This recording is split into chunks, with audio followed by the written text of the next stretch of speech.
Hello and welcome to Serial. I'm Claire Kane, reporting on the murders of Alyona and Lizaveta Ivanovna.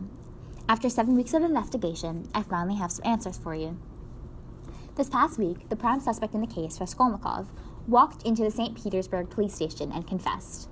I quote, "It was I who killed the official old widow and her sister Lizaveta with an axe and robbed them." End quote.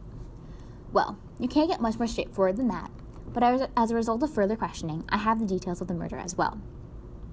It appears that Raskolnikov had debated for days whether or not to kill the old woman, but as he headed to the apartment, he had committed to the plan. His intention was always to kill Alyona Ivanovna and rob her, but never to touch Lizaveta.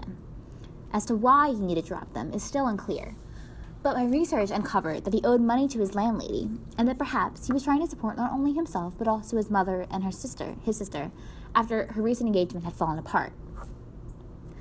Having resolved that murder was the only way to achieve these ends, at 7 p.m. that Thursday night, he headed out of his apartment.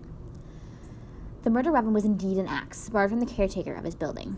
Raskolnikov had been a previous patron of the pawnshop, so he was familiar with the old woman and her sister.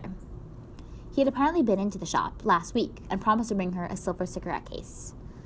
The fateful night of her death, Raskolnikov brought the case in multiple layers of wrapping so that she would be distracted while opening it and that he would have time to strike. It took a few blows to kill her, as the autopsy had surmised, but once he determined that she was dead, he ran to a nearby chest and grabbed as many pieces of jewelry as he could shove in his pockets.